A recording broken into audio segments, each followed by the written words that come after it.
Buku kecil ini adalah untuk pastor yang sibuk dan pastoral konselor yang tidak terlatih. Semoga buku kecil dan perkongsian ini dapat membantu Anda untuk melakukan konseling perkawinan. Konseling perkawinan adalah satu kaidah bimbingan yang boleh diuruskan oleh seorang pastoral konselor biasa atau seorang pastor yang sibuk. Sekiranya pasangan itu masih tidak mampu menyelesaikan masalah secara sendiri selepas maksimum 6 hingga 10 sesi, konseling secara mendalam mungkin diperlukan. Ini hanyalah salah satu daripada beberapa kaidah dalam konseling perkawinan. Apa Anda perlu buat di sesi pertama? Dari awal lagi, kerjasama daripada mereka yang mahu dibimbing perlu disetujui supaya peranan pastoral konselor akan lebih berkesan. Berikut adalah sebagian daripadanya. Yang pertama, memastikan komitmen dan kesanggupan untuk bekerja sama. Sekiranya tidak ada kerjasama, pasangan ini mungkin hanya akan mempergunakan konselor tersebut untuk tujuan kepentingan mereka sendiri. Misalnya, untuk tampil tidak bersalah dalam kes perceraian mereka. Sekiranya ini terjadi, maka mereka dan Anda hanya akan membazirkan masa dan tenaga sahaja. Yang kedua, periksa. Periksa pemahaman mereka tentang perkawinan. Teologi mereka tentang perkawinan, sama ada mereka telah melintasi garis setia, adakah mereka akan membuat perkawinan itu satu keutamaan dalam kehidupan, sekiranya kedua-dua mahu diperdamaikan. Peratusan harapan mereka masing-masing dalam menyelamatkan atau memperbaiki perkawinan mereka.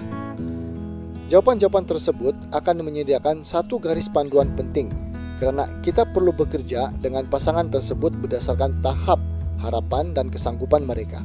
Yang ketiga, perhatikan isu-isu yang terlibat. Pasangan biasanya sudah pun menghadapi masalah berkomunikasi selama beberapa bulan atau tahun. Kita mungkin terpaksa mengajar mereka cara-cara berkomunikasi sekali lagi. Dalam perkawinan, sekiranya pasangan suami istri tahu bagaimana cara bercakap secara membina tentang masalah mereka, mereka mungkin dapat menyelesaikan masalah mereka dengan sendiri. Berikut adalah langkah-langkah awal yang perlu Anda ambil dalam satu konseling perkawinan. Tindakan. Sekiranya suami dan istri tidak mesra semasa berkomunikasi, mulakan dengan ini. Mendengar dengan berhati-hati kepada komunikasi mereka. Mereka mungkin lebih berani untuk meluahkan perasaan dan pikiran sebenar mereka kepada Anda daripada pasangan mereka sendiri.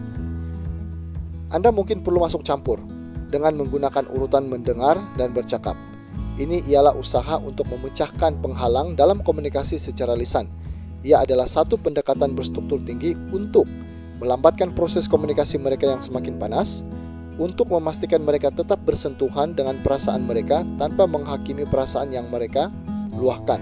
Biasanya, mereka akan bertengkar tentang fakta dan tanggapan, tetapi tidak mendengar perasaan pasangan mereka.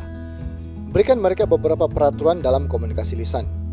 Pasangan mestilah berkomunikasi dengan cara tidak menyerang pihak lain melalui kata-kata kunci, bahasa tubuh, atau kata-kata palsu. Apabila istri sedang bercakap, pasangannya haruslah tidak membela diri. Begitu juga ketika suaminya bercakap, istrinya jangan memotong untuk membela diri.